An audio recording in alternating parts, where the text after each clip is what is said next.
Nigeria's National Petroleum Corporation says it has recently identified fresh $48 billion worth of oil and gas investment opportunities within the country.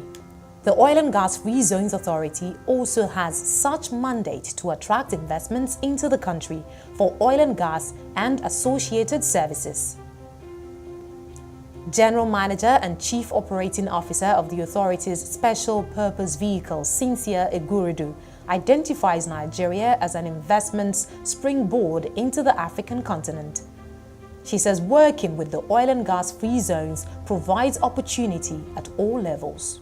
If you're looking to do business in, say, an emerging economy, you want where you have high population growth, you want where there's young population.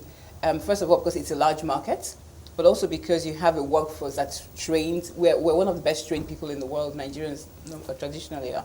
And so you want to come into a place where your workforce is skilled and trained, where you have a large market, which means they can buy your goods. You have a large bank to draw from, where capital is easy to access. So those are things. Those are reasons why we say come to Nigeria. We're open for business. So if you're an investor and you're looking at, say, your emerging markets or your next frontier markets, you then zero in on Nigeria. I've made the case for come to Nigeria. We're open for business. Now, coming into Nigeria, why do you want to get into a free zone? Okay? Now, if you're, in our case, we're the oil and gas free zones regulator. So if you're operating in the oil and gas value chain, upstream, downstream, and everything in between, and you have processing, you have imports or exports, it then makes sense to become a licensee because we crash your cost of doing business. That concept of having a trade zone that is focused primarily on oil and gas activities is not very common, right? So, and we've seen it being a big success in country. The oil and gas trade zone provides a unique opportunity for the country to harness some of its internal capabilities. So you think about the fact that we're heavy in oil production. It is a decent opportunity for us to actually set up, develop our midstream and downstream sector. You have the likes of Freezone, and you have about 60 participants in the zone, and it's been the source of circa 60% of FDIs in country.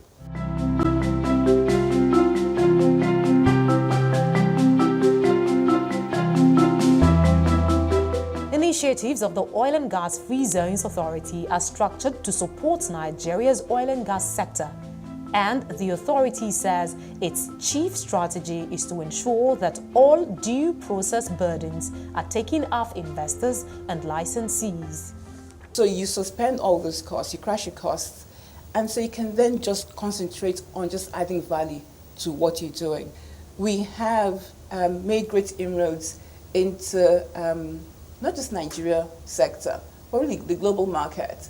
We're getting more inquiries. We've been in doldrums, oil and gas has been in doldrums for a few years. But with this administration, we've opened up the door to the world, basically. We've taken up our mantle as the regulator of the zone. We make sure that you benefit from your incentives, or we're there to supervise, to make sure that we create an enabling environment. So if you're operating in our zones, we're there at your disposal. But to do that, you need to become a licensee. So you need to then be a free zone enterprise and get our license and then receive all those incentives. So it's not enough to just acquire space on air, for instance. It's the license that makes a difference. That's what entitles you to the incentive.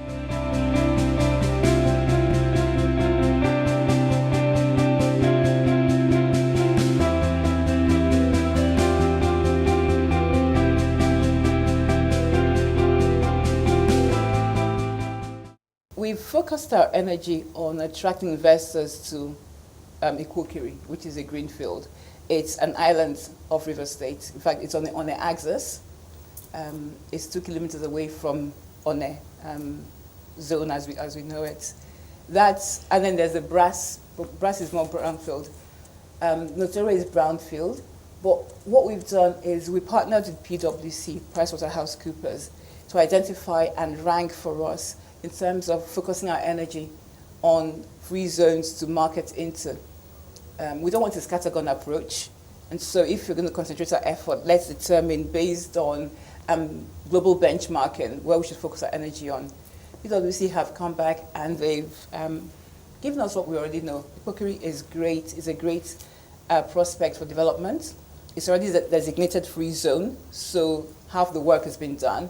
It's just to then go in and develop it. We want to make it into an oil and gas city. And so we're looking for investors, developers who have the technical expertise and financial muscle to turn that into what we have envisioned it to be, which is an oil and gas city. That's a greenfield. You then have Notore, which is, again, on the axis, which is licensed by us. It's already got some development work going in, but we're looking now to populate it with tenant investors. You can apply for a free zone license if you have on a barren land. So there's completely green land. You can apply for the license, and obviously you would have to convince the free trade zone that you had the potential to grow, to develop the land and do et cetera, et cetera. That's what they refer to as green land, green fields. A brownfield is one like Notore, whereby we already had an industrial city, we already had a fertilizer plant, a power plant, and what have you.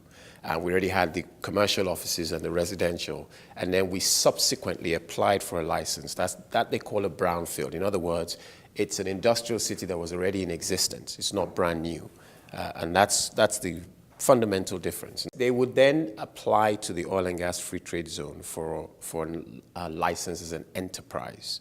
The oil and gas free trade zone will go through their usual process, and they will grant them a license, and that license allows that company to operate within that territory. I think the conversation around whether you want to go into a brownfield zone or a greenfield zone has to do with your appetite for real estate. Because when you're talking about zones, you're talking about a combination of oil and gas trade zones. You're talking about a combination of oil and gas activity and real estate. And that's where they intersect. For a greenfield, it means that usually not much development has gone into the zone. So it means if you're coming in, you're also coming in wearing the hat of a real estate developer, and you are ready to take on some of that developmental costs. With recovery of those development costs in the short to medium or on the long term, depending on what your business strategy is. But obviously with a brownfield, you're here for business. Real estate is not really your game, your thing. Somebody has already taken some of the risks with respect to investments in developing that zone. So you're only coming in as a participant and to enjoy the available benefits of running the zone.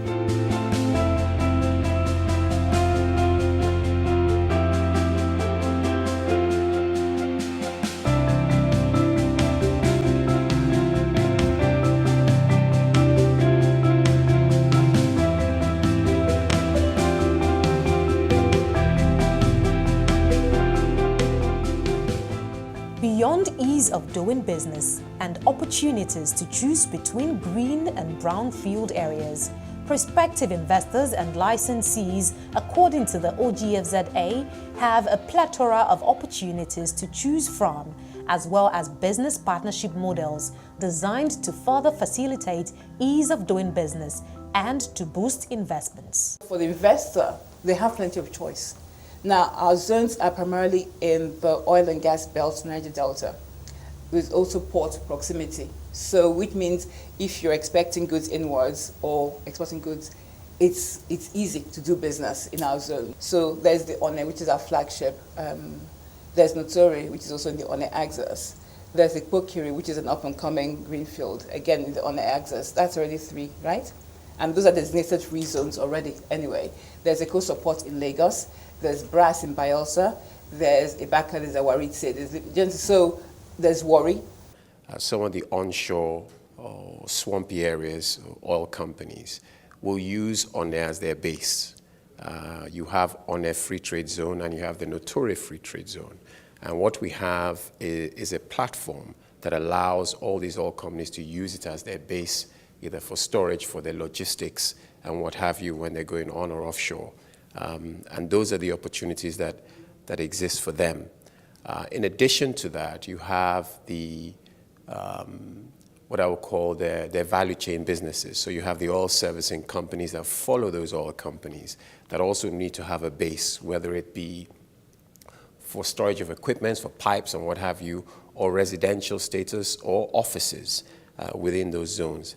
And then you're going to have the servicing companies, whether it's your DHLs, your banks, and financial services, which they also need as well.